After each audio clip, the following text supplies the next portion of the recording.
Hello friends, I am Nisha Sharma. The topic under discussion today is the literary term stanza and rhyme scheme. It is in continuation of our earlier video. Now the question arises is what is literary term? Literary terms refer to the technique, style and formatting used by writers and speakers to masterfully emphasize, embellish, or strengthen their compositions.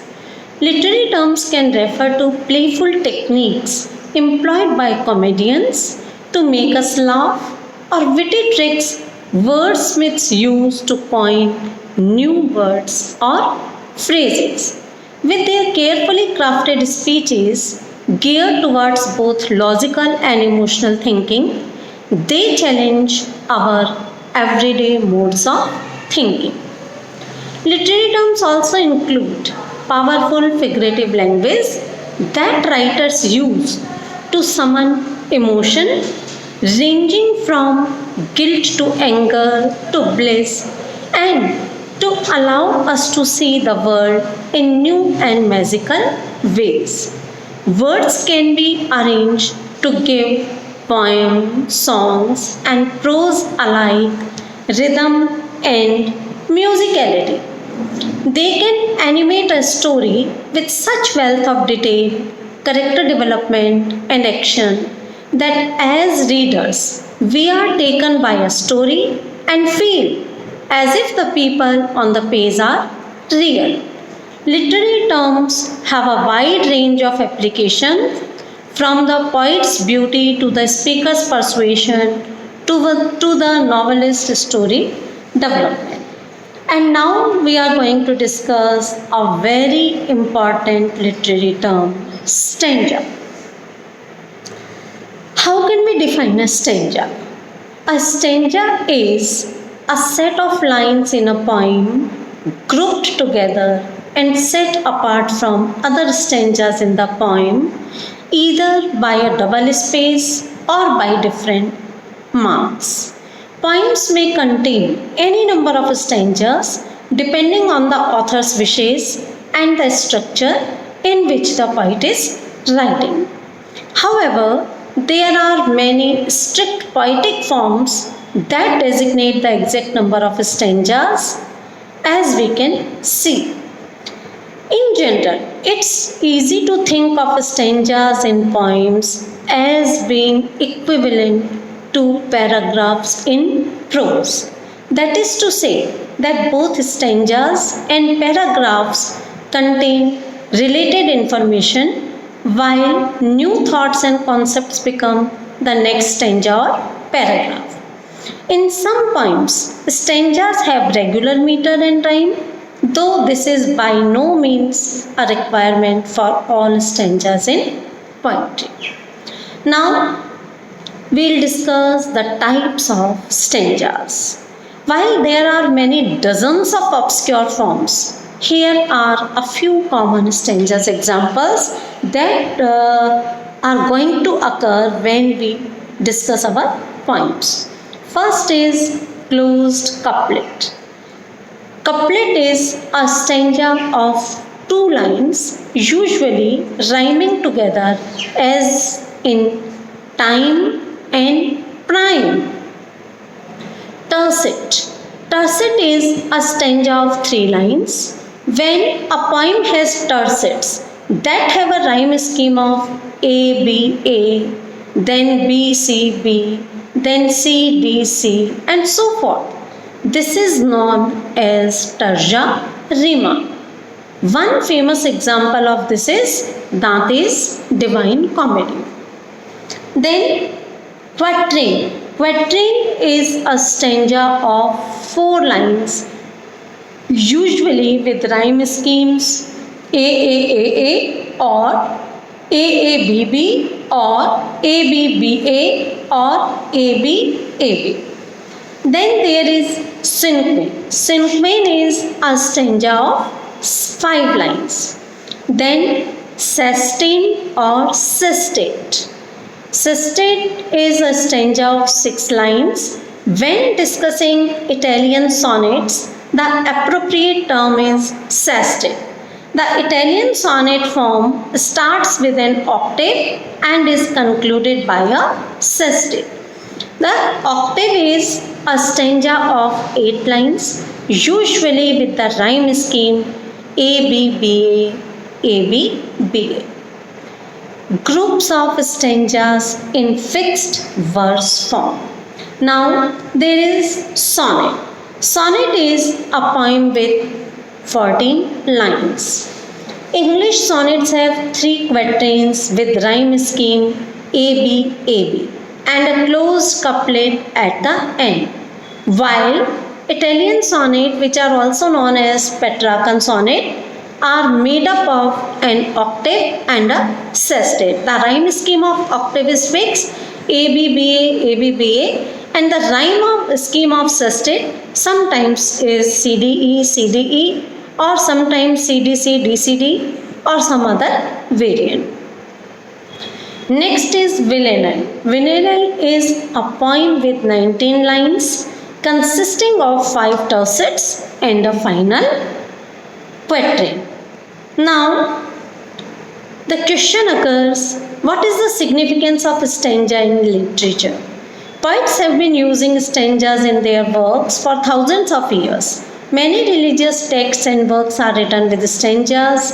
The purpose of stanzas, whether in longer works or short poems, is to break the images and information into shorter pieces. Stanzas are also important in formal poems in which there is a strict meter and rhyme scheme. In oral literature, stanzas had even greater importance because they were helpful tools for the speaker to memorize long works. And now comes the another literary term, that is rhyme scheme. A rhyme scheme is the pattern of rhymes at the end of each line of a poem or song. It is usually referred to by using letters to indicate which lines rhyme. Lines designated with the same letter all rhyme with each other. Now, what is the purpose of function of rhymes in writing? The rhyme patterns that are used have various efforts and can be used to control flow. If every line has the same rhyme, for example, we can say A, then the stanza will read as having a very quick flow. Whereas a rhyme scheme like ABC, ABC can be felt to unfold more slowly. Next function of rhyme scheme in writing is that it determines whether a stanza is balanced or unbalanced. Next, it helps to reinforce the feeling being expressed. Now, we can question what is a rhyme scheme in poetry. Lines designated with the same letter rhyme with each other. For example, the rhyme scheme AB means that the first and third lines of a stanza or the A's rhyme with each other and the second line rhymes with the fourth line or the B's rhyme together. Now the question is, how do you find the rhyme scheme of a poem? There is actually a very easy way to determine rhyme scheme. It's a trick they teach you in English classes when you study how poetry is put together and the literary devices of poetry. While there is more than one type of rhyme, the idea of rhyme scheme deals with the rhyme of words at the end of a line in a poem. You don't have to worry about other types of rhyme like an internal rhyme, words that may rhyme but don't fall at the end of a line. You are just concerned with the ones at the end. The method simply involves nothing which words rhyme with each other and jotting it down with a notation. For example, I give you an example so you can see how it works. Here is Sonnet 18 by William Shakespeare that has been prescribed in your syllabus, and the title is the first line of the poem, Shall I Compare Thee? Shall I compare thee to a summer's day?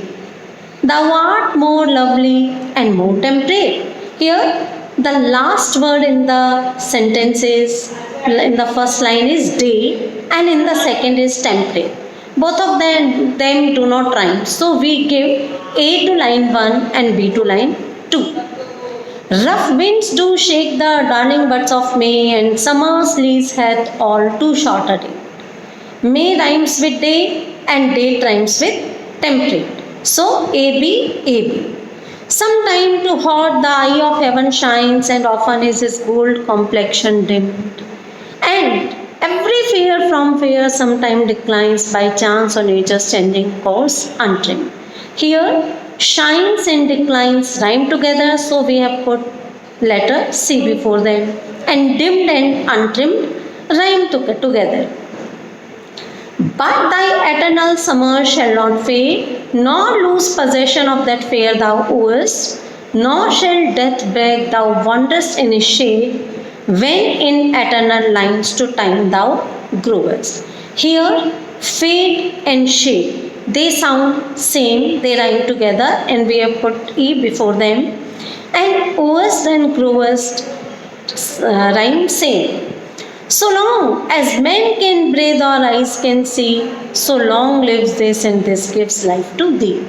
And these two lines rhyme together, and we have put GG before them, and it is a couplet. Now, you will know that the letters in boldface at the end of each line, the first line got an A, and when I again found a word that rhymed with the first ending word day, I again marked it with an A. The second line did not rhyme with the first, but rather introduced a new sound, so I gave it a B. When I found another ending word that rhymed with temperate, I gave it another B. It's a slight slant rhyme, but it still rhymes. I proceeded through the entire poem that way, giving a new letter to each new ending sound and giving the same letter to any last word which rhymed with it. As you can see, the resulting rhyme scheme is a string of letters. Rhyme scheme is just a list of those notation letters. So this rhyme scheme would be noted in its most basic form as AB, AB, CD, CD, EF, EF and GG. Thank you.